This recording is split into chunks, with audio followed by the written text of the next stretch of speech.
Welcome to a new game. This is Treasure and Nadia. It is a game by NLT Media, the game before the Genesis Order, and I'm going to be doing a walkthrough guide in the same style as the Genesis Order that I'm currently doing on my channel.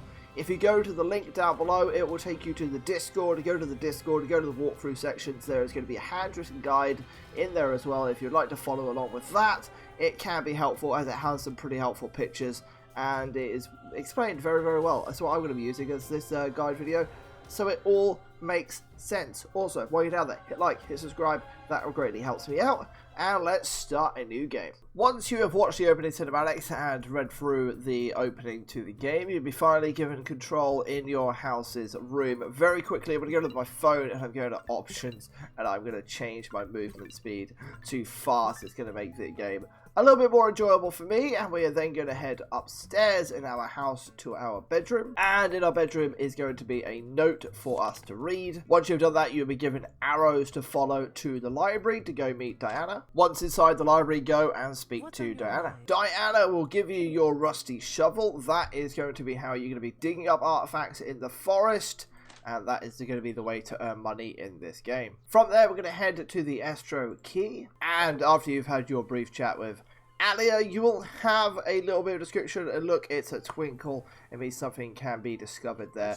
So you go over to that, and you will pick up the soul crystal. Once you've gone through all of the basics with Eve, you'll then be able to say, yes, I'm ready to start my adventure, and the game will let you crack on with what you want to be doing. After that, we're going to head to the Estero Park, and we should meet Michael. After the meeting with Michael, he will then disappear, and you'll be free to go pick up your first stone talisman with your rusty shovel. You will be then to be able to take that stone talisman all the way to Diana and give it to her. Click on show Diana something and then show her the stone talisman. Once you've done that, you will be given $10. There's going to be different tiers of talisman throughout the game, with the better and rarer ones giving you more and more money. After that, you'll be heading to the lighthouse where you're going to meet Albert. After your meeting with Albert, we're going to head to the bar and meet Tasha as well as Clare. You also have a sparkle down in this room. It's going to be a room key. We're going to go pick that up. And we are then going to head to Janet's home and walk in the front door. We're then going to head upstairs and speak to Kaylee. After speaking to Kaylee, we're going to go to the room on the right hand side using the room key. Opening that will then be giving us access to a password on the wall. We will make note of that for later, as well as your ID card that is on the floor. From there, we're going to head back to the bar, where we are going to meet with Tasha again, as well as meet Naomi. After that, we're going to head back to the lighthouse and give the Dark Rum to Albert. Doing that will give you some binoculars. Also, there's a sparkle down here, so we're going to make sure that we go click that and pick it up while we can. There are a few talisman dotted around the map that are not in the forest, so it's well worth doing. From there, we're going to head to the beach, where if you use your binoculars, you're going to see a couple of characters from Lost Epidemic, the game before this, having a little bit of a moment together. From there, we're going to head to Estero Key, and using your binoculars once again, you'll have another scene, this time with Naomi. After that, you will gain your first heart with Naomi, and that will reflect over on here. You have a certain amount of characters to meet, and you have 6 hearts with all of them to earn. From there, we're going to head to the doctor's office and meet Jessica. To do that, we're going to go speak to the lady at the desk, and after that, we're going to head to the church to meet Madalyn. From there, we're going to continue our story of meeting all of the people by heading to the Squall Mart and meeting Emily. The shop is going to be the place for you to buy lots of upgrades for your house, items for crafting, other things that are going to improve the amount of rates when it comes to picking up a talisman in the park,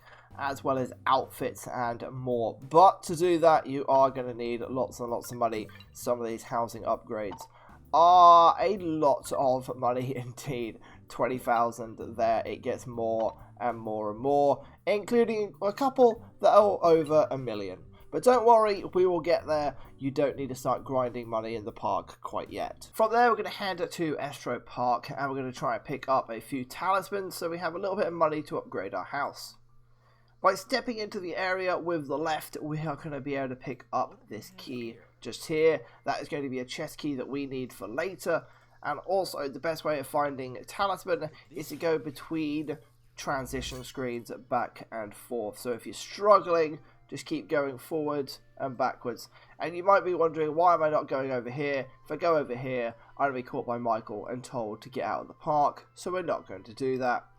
Instead, we're just going to go back and forth, and there you go. 4 of them are spawned that we can go through and pick up. We can then take our treasure and head to the library and sell them all to Diana by showing her what we have found. We can then head to the parlor where we can meet Pyrica, and for $30 we can have a massage. From there we're going to head back to the park and we should meet Clare once again. Also, while we're here, if there's more sparkles to pick up, we're going to make sure we pick them up. We can then talk to Brad and Valerie at the beach that we should have seen earlier. And then we can follow the exclamation mark to the mansion to meet Sofia. After the meeting with Sofia, we have another exclamation mark to head to the bait shop where we're going to meet Jimmy. The fishing game is just a mini side game. It is a way to earn quick money early on in the game.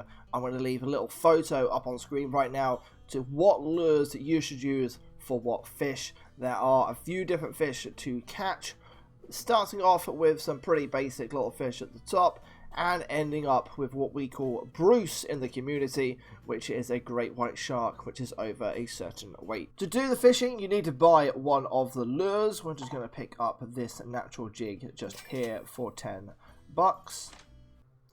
And we are then going to head to the beach, and you're then going to walk up to the water and throw in your natural jig. Every now and then a fish will get attracted to it and you will catch it. This is pure RNG. There is very, very little skill to it. If you want to reset the fish in the water, the fastest way to do that is to leave the area and then come back in, and you should have a new selection of fish in the water. You can see the size of the fish by doing this, so if you're looking in the later game for a large shark, keep doing that until you see the shark in the water, then go to try and catch it. Once you have gone and caught a fish, like this one where I've gone and caught a pretty basic sea perch, he will give you some money. I've just got $30 for that. He will then challenge you to go and catch a rockfish.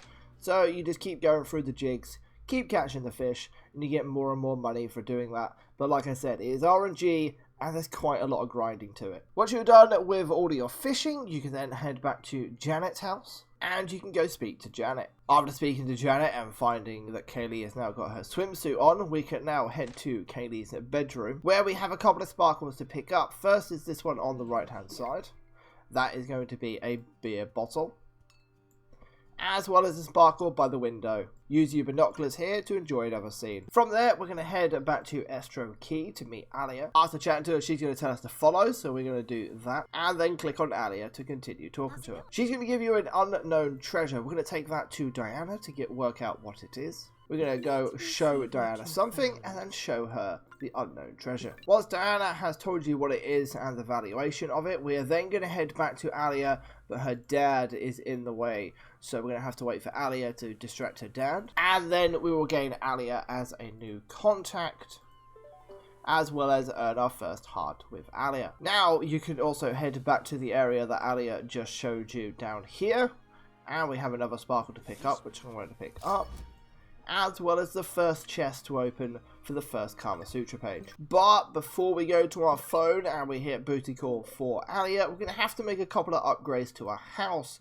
To do that, we're going to go to the Squall Mart, and we're going to need to buy the basic walkway, as well as the basic fence. And you're also going to need some garden flowers. Once you've got those 3 things from the shop, you can then do a booty call. I always go to my house to do a booty call. You don't need to, you can do it anywhere on the map, but I always like to go home before.